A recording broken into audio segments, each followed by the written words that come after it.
नमस्कार दोस्तों, मैं हूं आपका दोस्त केवी। तो आज की इस वीडियो में हम 1 सितंबर 2022 को रेलवे ग्रुप डी का तीसरे शिफ्ट का जो एग्ज़ाम हुआ है, इसमें पूछे गए जीके, जीएस और करंट अफेयर्स के प्रश्नों को हम लोग डिस्कस करेंगे। तो पूरा वीडियो बहुत ही ध्यान से देखिएगा। इस वीडियो की जो पीडीएफ फाइल है वह आपको टेलीग्राम चैनल केवी गुरुजी या kvguruji.in के ऊपर मिल जाएगी। तो वहाँ से आप इसके पीडीएफ को डाउनलोड कर सकते हैं। और 17 से लेकर के 30 अगस्त तक जो आपके 30 शिफ्ट में एग्ज़ाम हुआ है, उसकी अगर आप लोग ई बुक डाउनलोड करना चाहते हैं तो उसकी लिंक आपको नीचे डिस्क्रिप्शन में मिल जाएगी। इसके अलावा अगर आप लोग फ्री पीडीएफ चाहते हैं तो उसकी लिंक भी आपको नीचे डिस्क्रिप्शन में मिल जाएगी। तो चलिए अब इस वीडियो की हम शुरुआत करते हैं। देखिए, स्टैटिक जीके से हम लोग शुरुआत करेंगे। तो स्टैटिक जीके में एक प्रश्न पूछा गया था कि इनमें से कौन सा चुनाव है जो कि आपके राज्य निर्वाचन आयोग के द्वारा नहीं करवाया जाता है। तो ध्यान रखिएगा कि जो हमारा राज्य निर्वाचन आयोग होता है किसी भी राज्य में, उसके द्वारा मुख्य रूप से पंचायत और जो आपके नगर पालिका के चुनाव हैं वही कंडक्ट करवाए जाते हैं। ध्यान रखिएगा, आपके राज्यों में जो विधानसभा का चुनाव भी होता है वह चुनाव हमारा इलेक्शन कमीशन ऑफ इंडिया करवाता है। तो ऑप्शन में राज्य विधानसभा का चुनाव था जो कि आपके राज्य निर्वाचन आयोग के द्वारा नहीं करवाया जाता है। अगला प्रश्न पूछा गया, रिपीटेड है, कि भारतीय संविधान के अनुसार कार्यपालिका का प्रमुख कौन होता है। तो भारतीय संविधान की अगर हम लोग बात करते हैं तो इसका जो अनुच्छेद 53 का क्लॉज 1 है उसी में ये बताया गया है कि हमारे यहाँ पर जो कार्यपालिका है उसका प्रमुख होता है राष्ट्रपति। वहीं पर अगर आपसे पूछा जाए कि कार्यपालिका का वास्तविक प्रमुख कौन होता है, तो कार्यपालिका का जो वास्तविक प्रमुख है वो हमारे देश का प्रधानमंत्री होता है। अगला प्रश्न पूछा गया कि निम्नलिखित में से कौन सी इतिहास की घटना सुमेलित है। तो कई सारी आपको इतिहास की घटनाएं दी गई थी और जो आपके ऑप्शन थे उसमें से हमारा चौरी चौरा कांड वाला सुमेलित था जो कि आपके 1922 में हुआ था। बाकी आपको ध्यान रखना है कि रॉलेट एक्ट 1919 में आया, खिलाफत आंदोलन 1919 में शुरू हुआ, असहयोग आंदोलन 1920 में, चौरी चौरा कांड आपका 1922 में, काकोरी ट्रेन एक्शन 1925 में, साइमन कमीशन भारत में 1928 में आता है, डांडी मार्च 1930 में, भारत छोड़ो आंदोलन 1942 में। तो ये कुछ महत्वपूर्ण पॉइंट आप लोग ध्यान रखेंगे। अगला प्रश्न पूछा गया, ये तीसरी बार पूछा गया है कि अल्पसंख्यक समुदाय के बच्चों के लिए विश्व बैंक की मदद से कौन सी योजना चलाई जा रही है। तो ये जो हमारी योजना है इसका नाम है नई मंजिल योजना। ध्यान रखिएगा कि करंट गवर्नमेंट के द्वारा 8 अगस्त 2015 को इस योजना की शुरुआत की गई थी और इस योजना के अंतर्गत हमारे देश में जो 6 माइनॉरिटी कम्युनिटी के 17 से 35 साल के बच्चे हैं उनके लिए यहाँ पर नई मंजिल योजना भारत सरकार ने शुरू की थी। अगला प्रश्न पूछा गया कि NHRC का फुल फॉर्म क्या है। तो सिंपल सा है, नेशनल ह्यूमन राइट्स कमीशन इसका पूरा नाम है। आपको ये भी ध्यान रखना है कि राष्ट्रीय मानवाधिकार आयोग जो है इसकी स्थापना 12 अक्टूबर 1993 को हुई थी। हेडक्वार्टर आपको नई दिल्ली में मिलेगा और अगर हम लोग इसके अध्यक्ष की बात करते हैं तो अरुण कुमार मिश्रा इसके वर्तमान में अध्यक्ष हैं। अगला प्रश्न पूछा गया कि निम्नलिखित में से कौन सा ग्रॉस नेशनल प्रोडक्ट की गणना का फार्मूला है। तो आपको ये ध्यान रखना है कि जब हम लोग ग्रॉस नेशनल प्रोडक्ट की बात करते हैं तो यहाँ पर ग्राहक का खर्च क्या है, निवेश क्या किया गया है, सरकार का खर्च क्या है, निर्यात क्या है और आपका यहाँ पर जेड कितना है।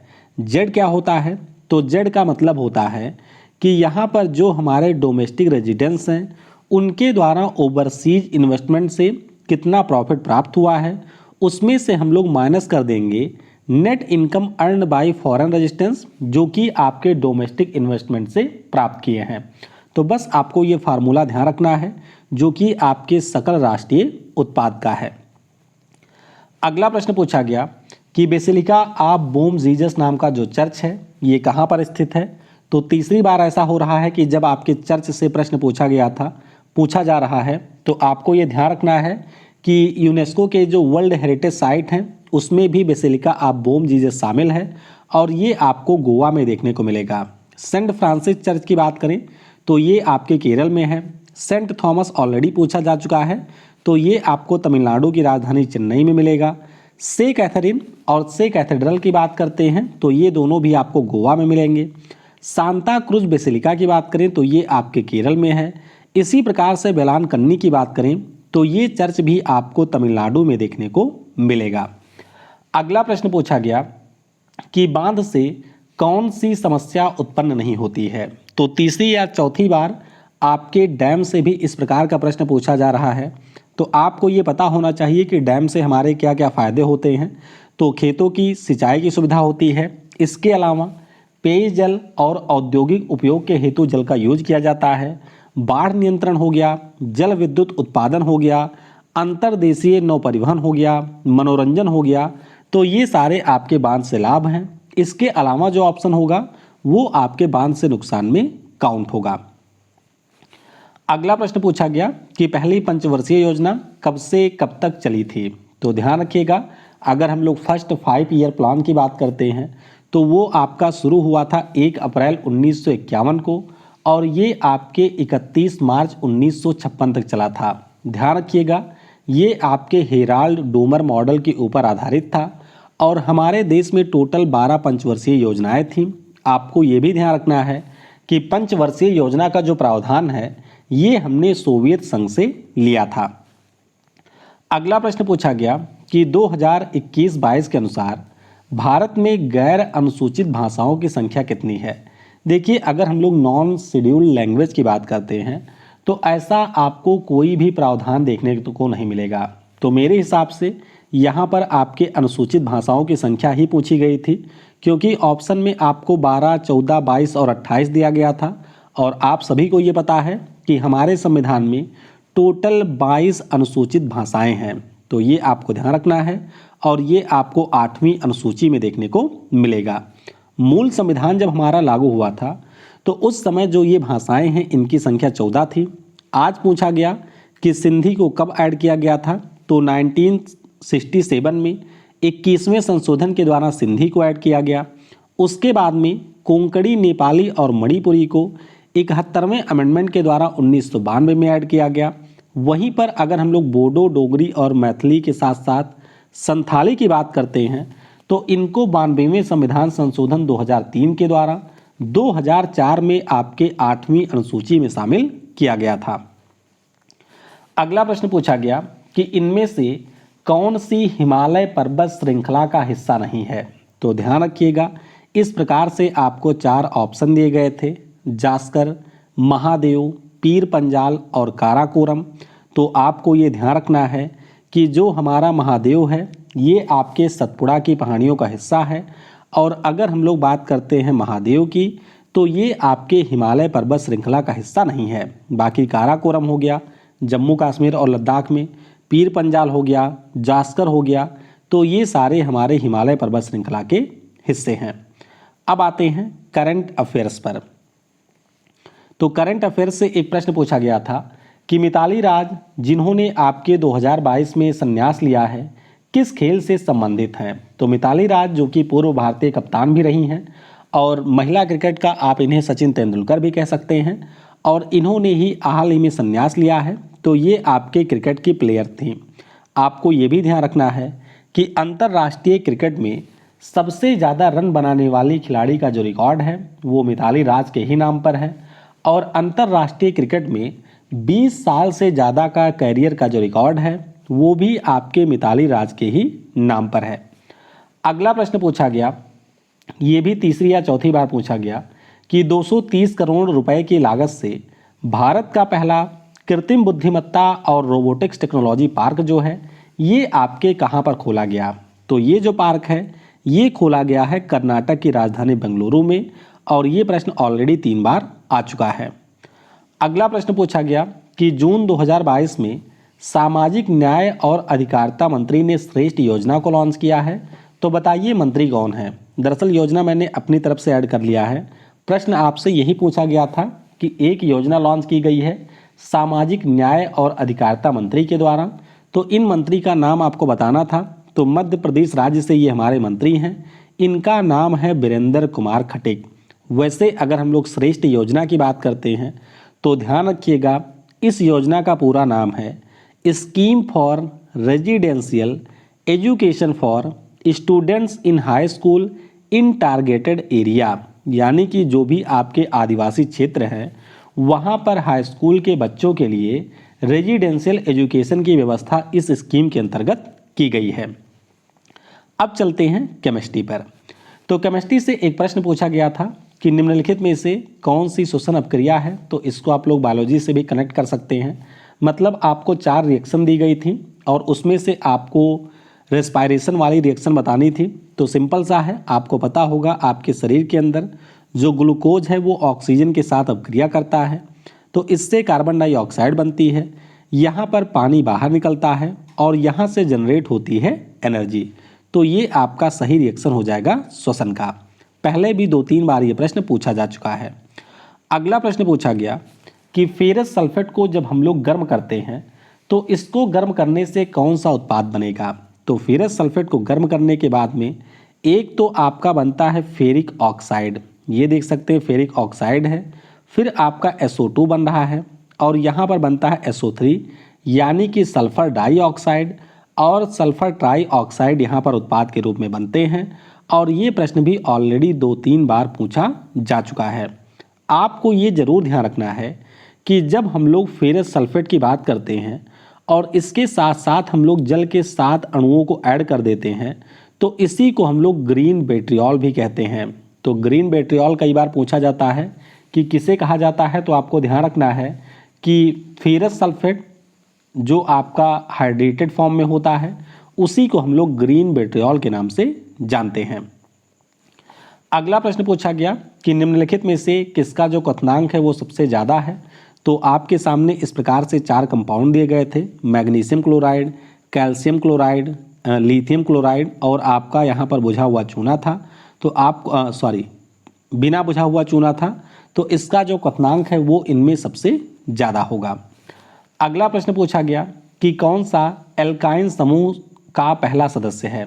तो ध्यान रखिएगा, एल्काइन समूह की बात हो रही है और इसका फॉर्मूला होता है CnH2n-2। लेकिन आपको यहाँ पर ये ध्यान रखना है कि n की वैल्यू यहाँ पर 1 नहीं होती है। ठीक है, n की वैल्यू वहाँ पर 1 नहीं होगी, इसकी वैल्यू हम लोग 2 रखेंगे पहली बार में। तो फॉर्मूला आता है C2 2 × 2 - 2 यानी कि H2। तो इसी को आप लोग एथाइलिन या फिर एसिटिलीन भी कहते हैं और ये हमारे एल्काइन समूह का पहला मेंबर होता है। अगला प्रश्न पूछा गया कि जो हमारे विनोद भाई साहब हैं जो कि इस समय काफ़ी ज़्यादा वायरल हैं, इनकी पत्नी जाती है बाज़ार में। तो विनोद की पत्नी है तो ये आपके डिटर्जेंट की जगह पर कोई और चीज़ खरीद करके घर पर ले आती हैं और उसके बाद में उसी चीज़ से ये विनोद का एक शर्ट होता है जो कि काफ़ी रंगीन होता है, उस शर्ट को धो देती हैं और इसके बाद में विनोद का जो शर्ट है उसका रंग यहाँ पर उड़ जाता है। तो आपको ये बताना है कि ये जो विनोद की पत्नी है यानी कि जो भाभी जी हैं, ये बाज़ार से क्या लेकर के आई थी। तो ध्यान रखिएगा, ये लाई थी बिरंजक चूर्ण या फिर ब्लीचिंग पाउडर लेकर के आई थी और उसी से विनोद के कपड़े को इन्होंने धो दिया, जिसके कारण से जो इसका रंग है वो पूरी तरीके से चला गया। अच्छा, आपको ये भी ध्यान रखना है कि ब्लीचिंग पाउडर की अगर हम लोग बात करते हैं तो कैल्शियम हाइड्रोक्साइड की क्लोरीन के साथ में अपक्रिया के द्वारा इसका निर्माण किया जाता है। इसका केमिकल फार्मूला ये होता है और इसे हम लोग सोडियम हाइपोक्लोराइड के नाम से जानते हैं। अगला प्रश्न पूछा गया कि जो हमारी केमिकल रिएक्शन होती है उसमें ये जो आपका एरो है ये क्या प्रदर्शित करता है। तो ध्यान रखिएगा, जब हम लोग एरो की बात करते हैं तो ये बताता है कि जो हमने यहाँ पर रिएक्टेंट लिया हुआ है वो रिएक्टेंट इस एरो के बाद में आपके कौन से प्रोडक्ट में चेंज हो रहा है। तो अभिकारक में जो उत्पाद का परिवर्तन है वो इसी एरो के द्वारा प्रदर्शित किया जाता है।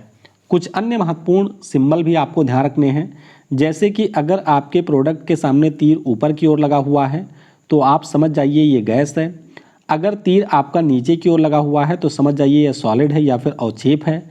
अगर आपके तीर के ऊपर डेल्टा लगाया गया है तो इसका मतलब है यहाँ पर जो हमारा रिएक्टेंट है उसे हम लोग गर्म कर रहे हैं।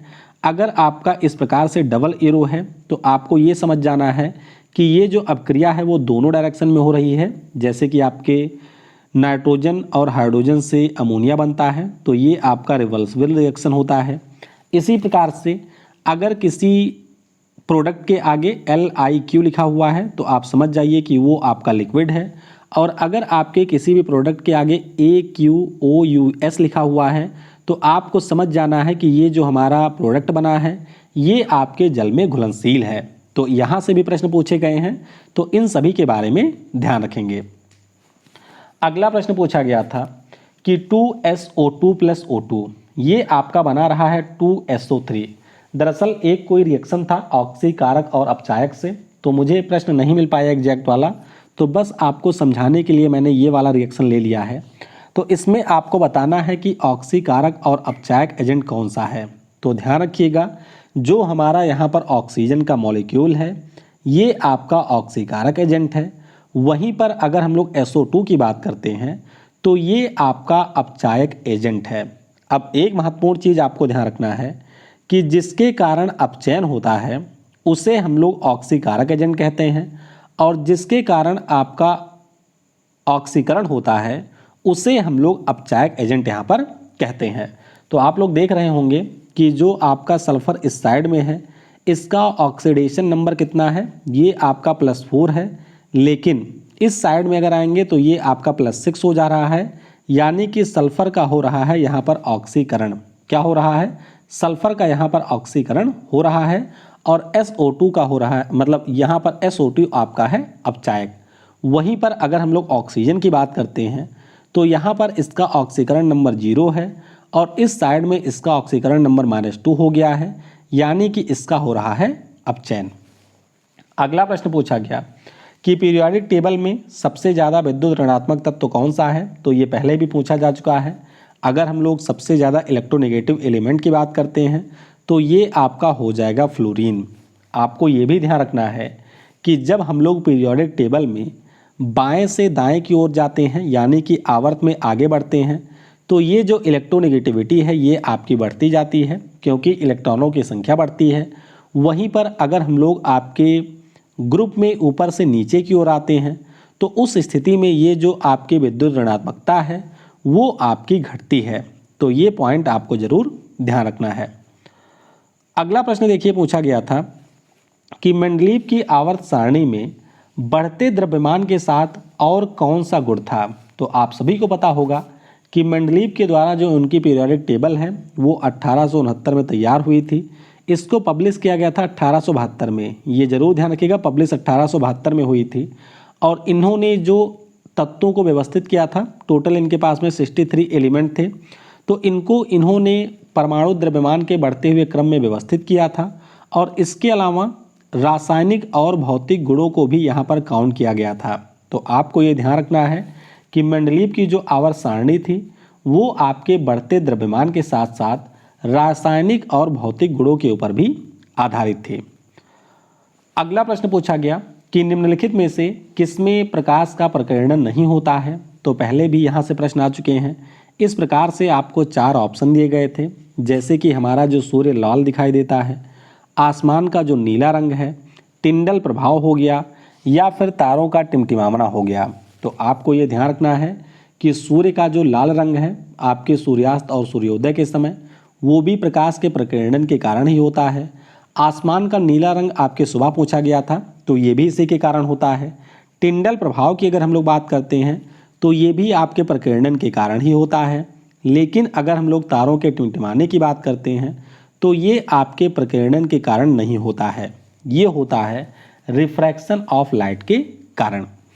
अगला प्रश्न पूछा गया कि सूर्य उदय के कितने समय पहले और सूर्यास्त के कितने समय बाद तक सूर्य दिखाई देता है। तो ये प्रश्न पहले भी आ चुका है, उस समय भी मैंने आपको बताया था कि जब हम लोग बात करते हैं सूर्योदय की तो सूर्योदय के 2 मिनट पहले से ही हमको सूर्य दिखाई देता है, और जब आपका सूर्यास्त हो जाता है तो उसके 2 मिनट बाद भी हमको सूर्य यहाँ पर दिखाई देता है। अच्छा, नीचे आप लोग कमेंट में मुझे ज़रा ये बता दीजिएगा कि ये जो घटना है वो किसके कारण होती है, यानी कि ये जो आपका 2 मिनट पहले दिखाई दे रहा है या फिर 2 मिनट बाद तक दिखाई दे रहा है, ये घटना आपके प्रकाश के किस फिनोमेना के कारण होती है। अगला प्रश्न देखिए पूछा गया था कि यदि किसी चालक में जो चुंबकीय क्षेत्र की दिशा है ये उत्तर की ओर है और यहाँ पर जो धारा है ये आपकी पूर्व से पश्चिम की ओर जा रही है, तो आपको यहाँ पर चालक पर चुंबकीय बल की दिशा के बारे में बताना है। तो इसके लिए आप लोग फ्लेमिंग का जो बाएं हाथ का नियम है इसका यहाँ पर यूज करेंगे और इसे आप लोग जब अच्छे से अपने हाथ से ऑब्जर्व करेंगे तो ये जो दिशा है वो आपको नीचे की ओर मिलेगी। ध्यान रखिएगा कि जो इलेक्ट्रिक करंट है वो आपके पूरब से पश्चिम की ओर होना चाहिए। मैग्नेटिक फील्ड की अगर हम लोग बात करते हैं तो ये उत्तर की ओर होनी चाहिए और इस प्रकार से जब आप लोग यूज करेंगे अपने हाथ को तो ये जो अंगूठा है वो आपको नीचे की ओर दिखाई देगा। ऑब्जर्व कर सकते हैं तो नीचे की ओर यहाँ पर दिशा होगी। एक प्रश्न और पूछा गया था कि जो हमारा विद्युत मोटर होता है उसमें किस नियम का यूज किया जाता है। तो आपको ये ध्यान रखना है कि विद्युत मोटर में जो आपका इंड्यूस्ड करंट होता है उसके लिए हम लोग फ्लेमिंग के बाएं हाथ का नियम लगाते हैं। वहीं पर अगर हम लोग बात करते हैं विद्युत जनरेटर की तो उसमें फ्लेमिंग के दाएं हाथ के नियम का यूज किया जाता है। अगला प्रश्न पूछा गया था कि उत्तल लेंस के लिए फोकस दूरी 16 सेंटीमीटर है और वस्तु की जो दूरी है वो आपकी 24 सेंटीमीटर है। यहाँ पर जो आपकी वस्तु है उसकी ऊंचाई 2 सेंटीमीटर दी गई है। तो आपको बताना था कि जो हमारा इमेज बनेगा उस इमेज की ऊंचाई कितनी होगी। तो ये प्रश्न 2-3 फार्मूलों पर है तो इसीलिए इसको ज़रा अच्छे से समझ लीजिएगा। देखिए फार्मूला क्या होता है, तो लेंस के लिए फार्मूला होता है 1/f = 1/b - 1/u। ध्यान आपको क्या रखना है कि लेंस हमारा उत्तल है तो फोकस दूरी भी आपकी पॉजिटिव होगी, जो आपकी वस्तु की दूरी है ये हमारी निगेटिव होगी और वस्तु की ऊंचाई की बात करें तो ये तो हमेशा ही हो जाएगी पॉजिटिव, क्योंकि ये हमेशा प्रिंसिपल एक्सिस के होता है ऊपर। अब यहाँ पर आप लोग वैल्यू पुट करेंगे तो f की जगह पर 16 करेंगे, b हमें फाइंड आउट करना है और u की जगह पर आप लोग करेंगे -24। तो इस वैल्यू को पुट करने के बाद में 1/b से आप लोग सॉल्व करेंगे तो 1/60 - 1/24 होगा। ये माइनस माइनस प्लस होगा, ये इधर आएगा तो पुनः माइनस हो जाएगा। एलसीएम लेंगे 24 और 16 का एलसीएम आपका 48 होता है। ऊपर 16 3 48 तो ऊपर 3, 24 दूनी 48 तो -2 हो जाएगा। सॉल्व करेंगे तो v की वैल्यू आ जाएगी 48 सेंटीमीटर और आप देख रहे होंगे कि यहाँ पर जो हमारे v की वैल्यू आई है वो भी आपकी पॉजिटिव है, यानी कि जो इमेज है वो आपके अपोजिट साइड में बन रहा है। अब हमको यहाँ पर क्या निकालना है, तो हमको यहाँ पर निकालना है जो आपके प्रतिबिंब की ऊंचाई है। तो फॉर्मूला आप सभी को पता होना चाहिए कि आवर्धन बराबर होता है प्रतिबिंब की ऊंचाई डिवाइडेड बाई आपके वस्तु की ऊंचाई इक्वल टू आपके प्रतिबिंब की दूरी डिवाइडेड बाई वस्तु की दूरी। तो 3 चीज़ें हमको पता है, h डैश हमको फाइंड आउट करना है तो h डैश हम लोग एज इट इज रखेंगे, h की जगह पर हम लोग यहाँ से 2 रखेंगे, उसके बाद में v की जगह पर हम लोग 48 रखेंगे और u की जगह पर हम लोग रखेंगे -24। इसे हम लोग सॉल्व करेंगे तो जो आपके इमेज की हाइट है वो आएगी -4 सेंटीमीटर और -4 सेंटीमीटर ये रिप्रेजेंट कर रहा है कि यहाँ पर जो आपकी इमेज है वो प्रिंसिपल एक्सिस के नीचे बन रही है और कुछ इस प्रकार का केस आपको देखने को मिलेगा। तो ध्यान रखिएगा जो हमारा वस्तु है ये F1 के कहीं परे होगा और इस प्रकार से जो इमेज है वो 2F2 के और आगे देखने को मिलेगी और आप देख सकते हैं कि जो हमारी इमेज बनी है वो बिल्कुल रियल है। ये जो इमेज है वो वस्तु से बड़ी है और अगर हम लोग इस इमेज की बात करते हैं तो ये जो इमेज है हाँ वस्तु से बड़ी हो गई, रियल है और ये आपकी इमेज है उल्टी। तो ये कॉन्सेप्ट जरूर अच्छे से ध्यान रखिएगा। अगला प्रश्न पूछा गया कि किसी दर्पण के द्वारा जो प्रतिबिंब है वो वस्तु से बड़ा और दर्पण के पीछे बनता है तो दर्पण कौन सा होगा। देखिए बड़ा वाला जो स्थिति है वो आपको सिर्फ अवतल दर्पण में देखने को मिलेगा। किसमें, जो हमारा अवतल दर्पण है सिर्फ इसी में ये स्थिति देखने को मिलेगी। जबकि अगर आपके पास में उत्तल दर्पण होता तो उत्तल दर्पण में जो हमारा इमेज है वो हमेशा दर्पण के पीछे नहीं बनता है। सिर्फ एक केस होता है जिसमें दर्पण के पीछे बनता है, हमेशा दर्पण के पीछे ही बनता है, लेकिन वहाँ पर जो इमेज है वो आपके वस्तु से हमेशा छोटी होती है। तो ये ज़रूर ध्यान रखिएगा। तो अवतल दर्पण में सिर्फ एक केस ऐसा होता है जब दर्पण के पीछे बनता है और ये आपके वस्तु से बड़ा होता है। फिर एक प्रश्न पूछा गया था, ये मैं क्लियर नहीं हूँ, कि दूर की वस्तुओं को छोटा देखने के लिए किस दर्पण का प्रयोग किया जाता है। तो ये मैंने आपको दर्पण वाले वीडियो में अच्छे से बताया भी था कि यहाँ पर यूज होता है उत्तल दर्पण का। कॉन्सेप्ट यही है कि उत्तल दर्पण जो आपका होता है वो इमेज को यहाँ पर मतलब दूर के एरिया को छोटे में दिखा देता है, यानी कि जो इमेज बनाता है वो छोटा बनाता है, और इसीलिए गाड़ियों के रियर व्यू में भी इसी का यूज किया जाता है। वहीं पर अगर हम लोग नाई और सेविंग मिरर की बात करते हैं तो इसमें आपके अवतल दर्पण का यूज होता है। अब आते हैं बायोलॉजी पर। तो बायोलॉजी में एक प्रश्न पूछा गया था कि मेंडल के द्विहाइब्रिड संकरण की अगर हम लोग बात करते हैं तो इसके F2 में फिनोटाइप का अनुपात क्या होता है। तो ये बहुत ही बढ़िया कॉन्सेप्ट होता है। अगर आपने डिटेल में पढ़ा है तो इसको पढ़ने में भी काफ़ी मज़ा आता है। तो आपको ध्यान रखना है, डायरेक्टली अनुपात पूछा है तो आप लोग लिख देंगे 9:3:3:1। तो ये आपका अनुपात यहाँ पर होता है। आपको ये ध्यान रखना है कि टोटल आपके 9 प्लांट यहाँ पर बनते हैं, जैसे कि राउंड येलो सीड, उसके बाद में राउंड ग्रीन सीड, उसके बाद में फिर रिंकल्ड येलो सीड, फिर आपका एक रिंकल्ड ग्रीन सीड। तो इस प्रकार से आपको यहाँ पर क्रॉस मिलेंगे। अगला प्रश्न पूछा गया कि जीवन की उत्पत्ति का जो सिद्धांत है या फिर जो थ्योरी ऑफ एवोल्यूशन है ये किसने दिया था। तो ये दिया था हमारे चार्ल्स डार्विन ने। किसने? चार्ल्स डार्विन के द्वारा ये सिद्धांत दिया गया था। तो इस प्रकार से तीसरे शिफ्ट में जो प्रश्न पूछे गए थे वो प्रश्न भी हमने डिस्कस कर लिया है। अगर आपको किसी प्रश्न में डाउट होता है तो नीचे कमेंट में आप लोग ज़रूर पूछिएगा, या फिर व्हाट्सअप नंबर भी आप सभी के पास में है। इस व्हाट्सअप नंबर के ऊपर आप लोग अपने सारे डाउट भी पूछ सकते हैं। Thanks for watching. जय हिंद, जय भारत।